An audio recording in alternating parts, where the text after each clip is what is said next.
Hello everyone, I am Anupam Ajay Pratap Singh and I have cracked JEE Mains and JEE Advanced 2022 examination with 90% in the CBSE board examination and decent ranks to get into the top NITs and top IITs in the JEE exam. Today I am here in this video to share my 2 year of journey and what ups and downs I faced during the JEE preparation and how I overcome from them. So basically, very firstly I would like to thank Rahul Yadav sir for his guidance and motivation because it helped me a lot during my JEE preparation as well as on the D-Day, that is 28th August, on the day of JEE Advanced examination. Rahul Yadav sir को यहाँ पर मैं बहुत ज़्यादा thanks कहना चाहूँगा क्योंकि उनकी क्लास में जो उन्होंने मोटिवेशन हमें दिया, जो उन्होंने हमें गाइडेंस दी कि किस तरीके से हमें पेपर को अटैम्प्ट करना है, कैसा माइंडसेट हमें पेपर के दौरान बनाकर रखना है, उस चीज़ ने काफ़ी ज़्यादा मेरी हेल्प करी ड्यूरिंग द प्रिपरेशन भी और JEE एडवांस के एग्ज़ाम में भी।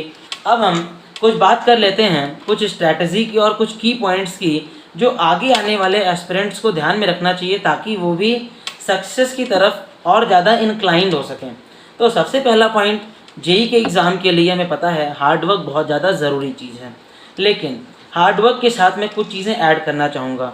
हार्डवर्क दो तरीक़ों से ज़रूरी हो जाता है। सबसे पहला तो कंसिस्टेंट हार्डवर्क ज़रूरी है, यानी कि हमें डेली पढ़ना है और हमें रोज़ मेहनत करनी है जब तक कि हमारा JEE का एग्ज़ाम नहीं हो जाता। एंड दूसरी बात, हमें जो भी अपने एफर्ट्स लगाने हैं ना, वो करेक्ट डायरेक्शन में लगाने हैं सो दैट हमें ज़्यादा से ज़्यादा आउटपुट मिल सके, है ना। तो हार्डवर्क कैसा करना है, हमें कंसिस्टेंट हार्डवर्क करना है और सही दिशा में हार्डवर्क करना है। क्या मेरी बात क्लियर है? ठीक है।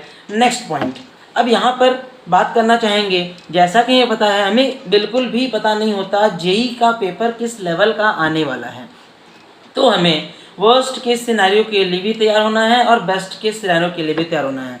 यदि पेपर बहुत ज़्यादा ईजी आ जाता है, हमें बहुत ज़्यादा क्या बोलते हैं एक्साइटेड हो करके पेपर में सिली मिस्टेक नहीं करनी है, और अगर पेपर बहुत ज़्यादा टफर साइड चला जाता है तो हमें बहुत ज़्यादा पैनिक नहीं करना है।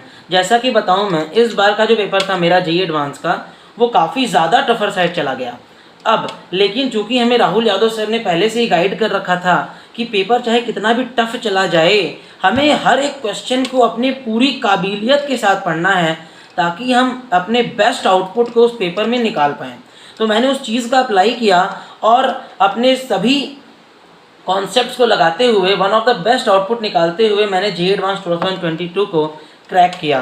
तो यहाँ पर मैं ऐड करना चाहूँगा कि पेशेंस एंड मोटिवेशन, ये दो बातें भी बहुत ज़्यादा ज़रूरी हैं अगर हम JEE के एग्ज़ाम में फ्लाइंग कलर्स के साथ बाहर आना चाहते हैं तो। ठीक है, तो हार्डवर्क हो गया, कंसिस्टेंसी हो गई, पेशेंस हो गया और मोटिवेशन हो गया।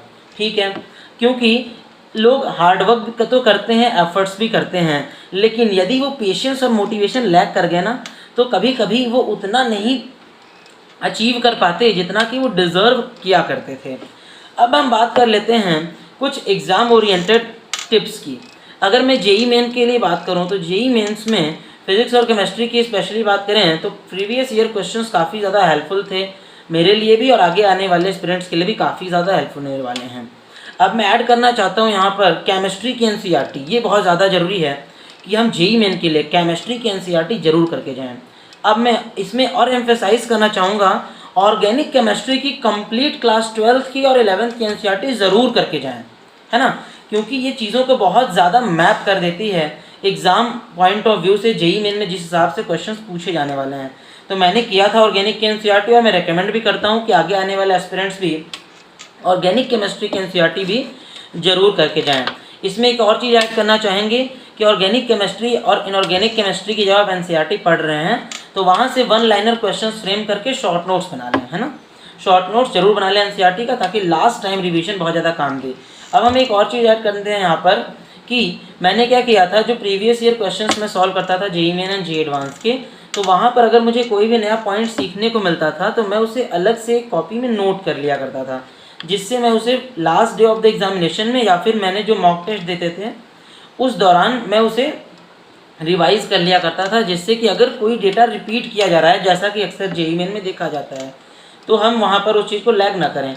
तो जब भी प्रीवियस ईयर क्वेश्चन लगाएं या फिर कोई भी क्वेश्चन आप लगाएं, कुछ नया सीखें तो उसे अलग से नोट डाउन कर लें कि हाँ मैंने आज एक नई चीज़ सीखी है। दूसरी बात, मैं जितने भी मॉक टेस्ट दिए थे उसमें मैंने सिली मिस्टेक जो भी करता था, जैसे कभी मैंने कोई सिली मिस्टेक करी तो सिली मिस्टेक को मैं नोट डाउन कर लेता था, ताकि मैं एग्ज़ाम के वाले दिन जाने से पहले उन मिस्टेक्स को रिवाइज़ कर लूँ, ताकि असली एग्ज़ाम में मैं वो मिस्टेक्स को रिपीट ना करूँ, जिससे कि मुझे अपना 100% आउटपुट मिल पाए। लास्टली हम बात करना चाहेंगे कि फॉर्मूला का जो शॉर्ट नोट होता है मैथ्स और फिजिक्स में, उसे भी ज़रूर बनाएं, ताकि लास्ट टाइम आप फॉर्मूले सारे रिवाइज़ करके जाएँ। जेईई मेन के अंदर मैंने सारे फॉर्मूलों को लास्ट डे रिवाइज़ किया था, मतलब जितना हो सका तो उतना कर लिया था। लास्ट टाइम पूरे सिलेबस को कर पाएँ ऐसा ज़रूरी नहीं है, तो बट आप फॉर्मूले के शॉर्ट नोट जरूर बनाएं। शॉर्ट नोट्स काफ़ी ज़्यादा हेल्प करते हैं during the last time revision.